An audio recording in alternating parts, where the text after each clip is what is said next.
Banyaknya dugaan ambruknya musola, maksud kami banyak dugaan ambruknya musola Ponpes Al Husni di Sidoarjo, Jawa Timur terjadi karena adanya kegagalan struktur. Untuk memastikan penyebab, pihak kepolisian Polda Jawa Timur memastikan melakukan penyelidikan dan penegakan hukum jika terbukti adanya kelalaian.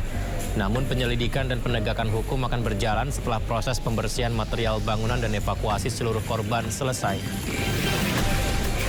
Kalau bicara penegakan hukum, sebagaimana yang sudah disampaikan oleh Bapak Kapolda, bahwa hal ini pasti akan tetap kita lakukan, ya. Namun tentu menunggu dari proses pembersihan, proses evakuasi seluruh korban ini berhasil dilakukan. Nah, informasinya tentu kami akan update, kami akan terus bersinergi terlebih dahulu dengan teman-teman yang ada di SAR gabungan, ya. Kemudian nanti bila mana sudah selesai, barulah kami akan menindaklanjuti dengan. Pemirsa, untuk membahas upaya penegakan hukum pasca selesainya evakuasi telah terhubung bersama kami pakar hukum pidana Universitas Tarumanegara, Heri Firmansyah. Bang Yudi, Assalamualaikum warahmatullahi wabarakatuh. Waalaikumsalam warahmatullahi wabarakatuh. Bang Heri, kita semua beberapa hari ini terus melakukan pembaharuan informasi ya terkait evakuasi di ambruknya musola Pondok Pesantren Al Husni. Nah, setelah semua ini proses selesai dilakukan, evakuasi, identifikasi korban, yang menjadi pertanyaan berikutnya adalah kita tidak ingin ada peristiwa serupa terjadi kan ya? Apakah perlu ada sesegera mungkin, secepatnya untuk menindaklanjuti unsur kelalaian dan dibalik ini pelakunya siapa, Bang Heri? Betul, terima kasih Bang Yudi. Sebelumnya kita ucapkan dulu innalillahi wa inna ilaihi rajiun ya. Kita bukan saudara sekandung, tapi kita juga merasakan luka yang mendalam terhadap peristiwa yang terjadi dan berharap betul tadi Bang Yudi sampaikan, Sindo News sampaikan bahwa kita tidak ingin peristiwa ini kemudian terulang dan menimpa kepada siapapun. Maka perlu memang ada tindakan proses penegakan hukum ya. Kalau memang ditemukan adanya fakta-fakta hukum yang mengarah pada unsur kelalaian. Karena kalau kita bicara dalam konteks kesalahan dalam hukum pidana kan tidak hanya kelalaian sebenarnya, kesengajaan. Tapi ini tidak kita maknai sebagai kesengajaan tentunya, karena ini adalah sesuatu yang sebenarnya musibah gitu ya. Tapi dalam konteks hukum itu pun bisa dimaknai sebagai satu kesalahan yang melekat pada seseorang. Sehingga akan dicari siapa yang bertanggung jawab dalam peristiwa ini. Kalau kita lihat ini kan adalah suatu pembangunan ya, ada struktur bangunan yang ditinggikan, yang tidak ada kondisi yang seharusnya, bahkan mungkin ditemukan faktanya struktur bangunan yang tidak kuat untuk menyangga katakanlah bangunan yang di atas tadi, sehingga akhirnya mengakibatkan roboh dan menimpa orang yang ada di bawah bangunan tersebut, mengakibatkan luar biasanya yang kita sesalkan adalah ada korban yang meninggal dunia, bahkan capaiannya tadi kalau nggak salah 66 sampai 67 orang. 67. Nah, tentu hal ini membuat kita mendorong terhadap adanya minimal proses pemeriksaan ya terhadap gedung yang dibangun tadi, agar kita juga tahu bersama apa faktanya kan. Apakah bangunan itu mengantongi IMB misalnya, izin mendirikan bangunan gitu kan, dan kemudian bagaimana proses itu bisa terjadi sampai kemudian menelan korban jiwa. Maka para pihak yang punya ide misalnya apakah itu dari pondok pesantren perlu dimintai keterangan terlebih dahulu ya, sebagai presumption of innocence tadi. Yang kedua, para pekerja pasti kan ada mandornya di situ ya, mungkin bahasanya adalah teknikalnya ada orang yang katakanlah di lapangan memiliki kewenangan untuk mengurusi masalah ini. Maka mereka juga perlu wajib untuk dikonfirmasi, ditanya, dipanggil bagaimana kejadian itu kan. Nah, kemudian baru nanti di ujungnya kalau ternyata polisi menemukan fakta dari keterangan saksi-saksi juga, mungkin juga ada uraian berupa dokumentasi foto, kegiatan, video yang mendukung kepada arah bahwa ini ada sesuatu kesembronoan di sana, ketidakhati-hatian yang mengakibatkan timbulnya korban jiwa. Maka dengan dasar itu polisi bisa saja menaikkan status seseorang apapun tadi jabatannya di situ ataupun statusnya tadi di pondok pesantren tersebut, itu untuk dinaikkan posisinya tidak hanya sebagai saksi tapi juga tersangka dengan pastinya memenuhi minimum 2 alat bukti tadi, keterangan saksi, para pihak yang melihat kejadian, mungkin juga santri-santri yang alhamdulillah selamat dari peristiwa maut tadi, kan juga bisa menjelaskan kan, para pekerja, dan juga tentunya yang tidak kalah penting adalah untuk menilai apakah memang perintah dari pemberi kerja tadi itu seperti yang dilakukan oleh para pekerja di lapangan. Jangan sampai ternyata dealnya ya awalnya A, kemudian digeser sendiri secara lapangan, di lapangan diasumsikan atau dibuat secara mandiri oleh mereka yang melaksanakan pekerjaan di lapangan tadi. Maka nanti kesalahannya juga berbeda, Bang Yudi. Tadi dalam berarti konteks tadi. yang Makanya Bang Heri clean and clear adalah apa tahu. tadi Ya. yang Bang Heri bilang tadi berarti siapa saja Bang yang bisa diperiksa dari penyelidikan yang akan dilakukan Bang? Apakah tadi sempat dibilang dari mulai pekerja-pekerjanya, kemudian mandor konstruksinya, atau bahkan pemilik atau penggalang dana, atau seperti apa? Sejauh apa? Siapa saja yang akan diminta keterangan Bang Heri? Ya, kalau kita menggunakan teori kausalitas, satu sebab menimbulkan satu akibat, memang akan terbuka luas pertanggungjawaban pidananya. Maka setiap proses tadi, setiap tahapan yang dilalui dalam kegiatan pendirian bangunan tadi itu juga bisa dimintai keterangan atau bisa dimintai pertanggungjawaban di ujungnya. Tapi tentu nanti polisi akan mengumpulkan bukti-bukti yang lebih menguatnya kemana. Tapi sementara akan umum dulu dia, ya secara general perspektif. Informasi yang diperoleh harus selengkap-lengkapnya, sebanyak-banyaknya, kemudian dikonstantir peristiwanya, kemudian dipilah-pilih mana yang kemudian berkaitan dengan tindak pidana tadi. Maka bisa semua pihak tadi yang dirasa di awal ini adalah yang memberikan inisiator terhadap pendirian bangunan tadi, itu orang pertama yang akan dimintai konfirmasi ataupun dimintai keterangan oleh pihak yang berwajib gitu ya. Termasuk mereka mereka yang eksekutor di lapangan yang mengeksekusi perintah tadi kan. Apakah itu perintah atau tidak, itu kan juga akan dilihat lebih lanjut begitu kan, agar ini menjadi fair gitu.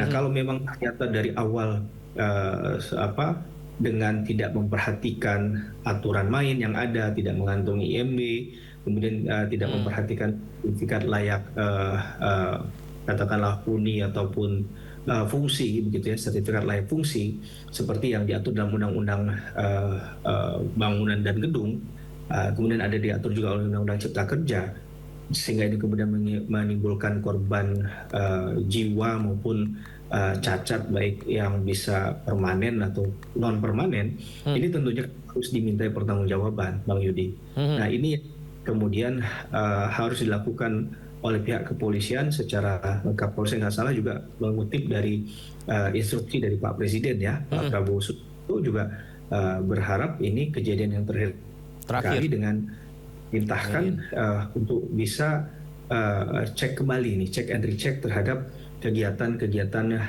pembangunan semacam ini di ruang publik, terutama misalnya di pondok pesantren. Karena jangan sampai nanti kembalinya, mohon maaf Bang Yudi, ini hanya dimaknai sebagai sebuah takdir semata.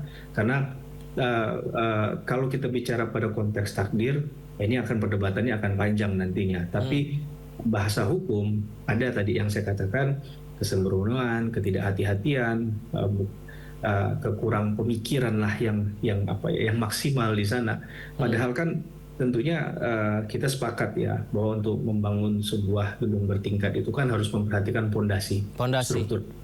Nah, ini bukan bagian orang hukum yang menjelaskan, Bang Yudi. Itu tugas teman yang punya keahlian di sana, apakah teman-teman ITB kah, dari ITB ataupun dari ITS ataupun dari manapun begitu ya, dari UGM, dari UI yang punya kemampuan untuk menjelaskan tadi, yang pada kesimpulannya mengatakan bahwa sebenarnya gedung ini tidak layak untuk dibangun, karena kalaupun dibangun pastinya ujungnya akan mengakibatkan keruntuhan ataupun roboh nantinya. Mungkin Dan tentu yang bisa ditanya ke ahli konstruksi itu ini kali ya Bang Heri ya, soal apakah ini boleh dibangun sampai bertingkat-tingkat, seberapa banyak beban yang akan ditahan dari bangunan tersebut, kemudian apakah ini pondasinya sudah cukup baik dari awal memang bisa untuk lebih dari satu tingkat. Mungkin hal-hal seperti juga harus melibatkan ahli konstruksi dari kampus-kampus untuk menjelaskan hal itu ya Bang Heri. betul, betul. Saya sepakat karena ini bencana bukan hanya milik daerah tertentu ya, tapi sudah bencana kita katakan dalam tanda petik bencana bagi nasional kita ya, khususnya di pondok pesantren karena banyak juga pondok pesantren yang berdiri kan saat ini yang tentunya kita jaga jangan sampai secara preventif ini terulang kembali. Jangan Maka sampai. perlu studi mendalam ya, pemeriksaan secara objektif juga untuk menyampaikan hal ini di publik secara terang benderang. Masalahnya apakah nanti akan disampaikan secara terang benderang atau tidak? Ya ini yang kita masih khawatirkan tidak informasinya tidak kemudian disampaikan ke publik secara luas begitu ya, secara objektif.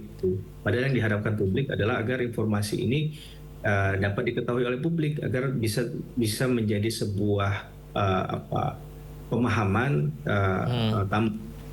untuk kemudian ke depan ada usaha perbaikan agar tidak terjadi lagi jatuhnya korban jiwa. Apakah upaya penyelidikan ini perlu dari langkah tuntutan dari keluarga korban, Bang Her? Ya, memang ini menarik ya, ada pernyataan langsung dari pihak keluarga korban. Tapi kan tadi yang kita lihat juga pihak keluarga korban, alhamdulillah Adinda tadi masih selamat ya. Tapi kan juga bukan hanya satu korban saja kan di situ kan, ada beberapa puluh korban, ada ratusan orang juga yang kemudian mungkin tercederai. Nah maka kan nggak mungkin juga hanya ditanya satu-satu orang tadi. Di dalam hukum nggak melihat bahwa permaafan itu, Bang Yudi, kemudian menghapuskan sifat melawan hukum perbuatan itu. Jadi sifat melawan hukum perbuatannya tetap ada. Perbuatan yang tadi dikatakan sebagai satu kesalahan yang bentuk atau coraknya adalah kealpaan, ya, ketidakhati-hatian tadi itu tetap ada karena korban jiwanya sudah ada secara material kan, itu nggak mungkin dihapus. Tapi kalau ini akan naik ke langkah persidangan, itu mungkin jadi bahan pertimbangan hakim untuk memutus dengan putusan yang ringan, mungkin ya.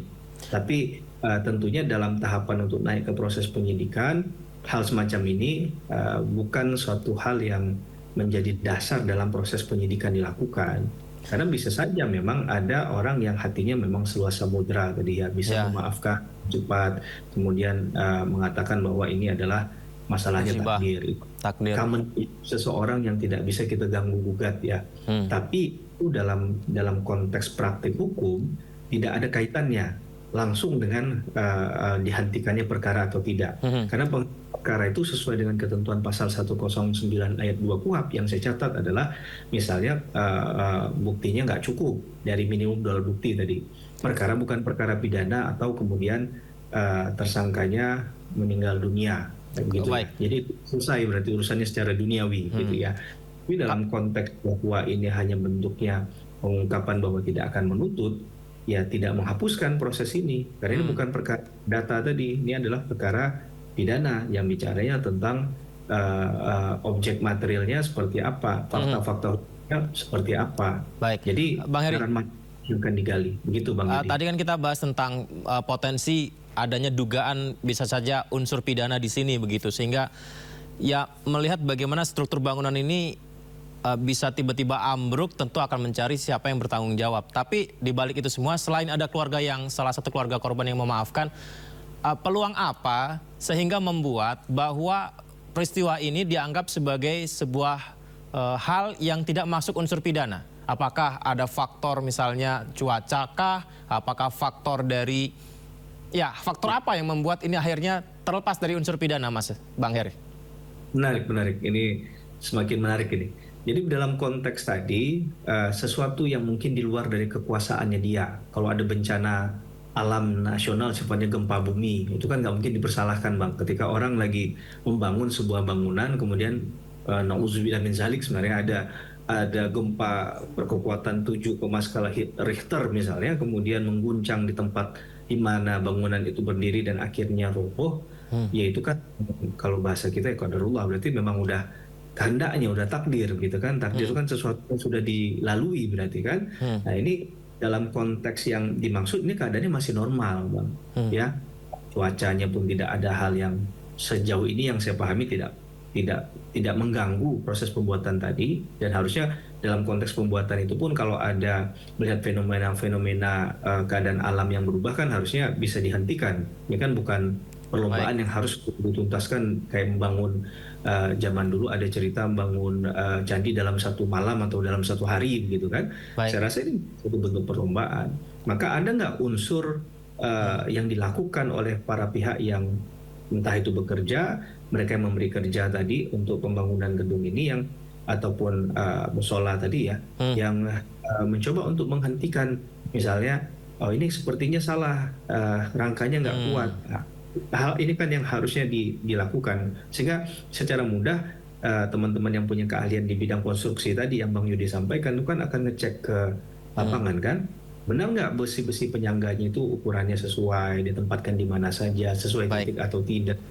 Nah, ini menurut saya penting untuk melihat dan timbulnya nanti ada sertifikat layak fungsi atau tidak. Nah di ujungnya baru, oh ini kalau tidak memenuhi berarti memang tidak memenuhi standar, memang kemungkinan besar akan menimbulkan persoalan ketika ini terjadi. Ketika ini terjadi harus dipertanggungjawabkan secara hukum begitu. Baik, Bang Heri, sayang waktu kita terbatas, tapi kami sudah mendapat poinnya. Artinya kita perlu melibatkan juga ahli konstruksi ya untuk melihat bagaimana ini layak atau tidaknya bangunan ini dibuat pada saat pembangunan. Terima kasih Bang Heri sudah berbagi bersama kami, Bang. Nanti izin kita bisa undang kembali berdialog lagi mengenai hal ini.